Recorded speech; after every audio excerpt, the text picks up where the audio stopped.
Hello everybody, it's Chibi, and how is everybody doing this morning, or afternoon, or night, depending on the time zones? Let me know in the comments below. But anyways, today I am here to bring you an anime review on Shingeki no Bahamut. Now, this episode, the ending, Varro is given a choice. Pretty much, to save the world, he has to kill Amida. But if he wants to save Amida, he's gonna let the world pretty much get destroyed. That is the decision or choice he is being forced to make at the end of this episode. Now, here's the thing, okay? Varro's character, I honestly could see him doing something like that. I truthfully could. Honestly, he's the type of character that could possibly do something like that. But I mean, judging by his reaction at the end, I highly doubt he would, kill Amida. But what exactly are they going to be doing about the entire situation with Bahamut? I mean, if you want to use the God Keys properly and all that, you can't use them if they're in Amida, since she technically isn't human. She's, God and demon, but she's no human, so it can't be united into one person pretty much to save the day. So, to save the day, you would have to kill Amida and get the keys. So, what exactly is going to happen? I mean, it's just a lot of questions there. Like, I mean, is Amida going to die? Is Varro really going to do something like that? Or is this, hinting at a death life for Amida that she will die in the future? And maybe not by Varro's hands, but by someone else's hands. Here's the other thing, okay? With this episode, too, there is a lot of little subplot setups going on in this episode, especially John's subplot. Now, here's the thing. As I said last week in my last review of Shingeki no Bahamut, I said that John most likely is going to be set up for treason, something bad is about to happen, and pretty much, the way it's setting up, the king is going to try to kill her. Well, with this episode, pretty much she is being put on trial to be burnt on the stake for a witch.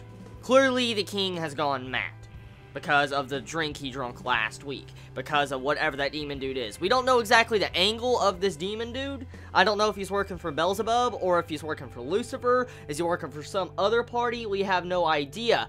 But this dude is trying to kind of manipulate John in this episode. That's what exactly this dude is doing. Like, in the prison cell, when John was locked up and all that, and you just see her praying to her gods and all that, all of a sudden you see how this dude comes around her like a snake, and he was trying to manipulate her. And, instantly when I saw that in this episode, when I saw this demon dude trying to manipulate John and trying to corrupt her, I was like, dude, that's exactly what technically the stories of Genesis, for instance, in the Bible, right at the beginning, when you saw, Satan trying to persuade Adam and Eve as a snake, a serpent, trying to corrupt them. That's pretty much what we just saw there in this episode, and I was like, dude, that's just crazy as fuck, man. It really is. So, this demon guy is trying to persuade, or kind of corrupt John, and turn him to the demon's side, because whatever he gave her, he's trying to turn her pretty much to their side. And so, I wonder exactly what she's going to do, because, I mean, in a lot of Japanese series I've seen, like a lot of anime and stuff, when it focuses around John of the Ark, pretty much she always goes evil. I've seen a lot of, elements or stories themed around her going evil. For instance, Drifters. The mangaka that made Hellsing also made Drifters, and Drifters also has John of the Ark, kind of evil-wise. So, I've seen this overall theme with her being evil quite often. So, I'm starting to think maybe she might become one of the main antagonists of the rest of the series, because she will get corrupted, especially when she realizes, like, she thinking her gods, forsaken her, the king is wanting to kill her, burn her as a witch, stuff like that. And so, we'll have to see exactly where that goes from there, but there is a lot of setup being focused on that, and I'm calling it right now. She's probably going to be turning into a villain. If I know past anime, from my past readings of manga and watching anime, she's probably going to turn evil. I'm willing to place money on it. So, besides that, with this episode, also, Shingeki no Bahamut, there is a lot of setup and a lot of hints that Varro is the Knight of Legend. There's a lot of reasons why I say this, okay? For one, he pulls out the Bahamut Barb out of the freaking ground, or the dragon's, foot, pretty much.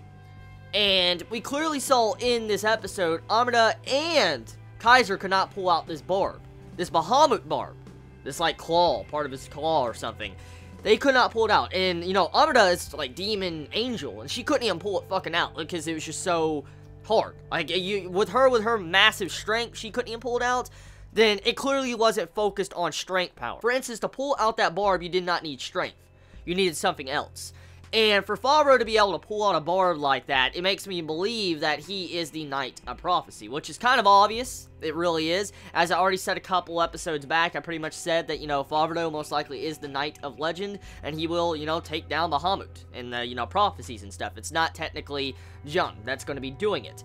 Now, overall, there's another, little hint at that overall element, too. Like, at the end of the episode, he's given the decision, to kill her or not kill her. Pretty much, he is going to be choosing his path of what part he wants to do. Does he want to save the entire world, or does he want to save her? So, yeah, you get what I'm saying.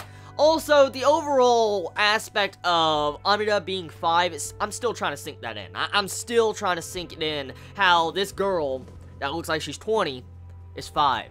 Like, what the fuck? I'm still trying to process that in my mind. Last week, I was just like, what the fuck? And then with this week, I'm just like, I cannot believe this girl drinking alcohol and shit is, like, only 5 years old. Oh my god. Anyways, you all have a wonderful day or night wherever you live. Please be safe. Chibi out.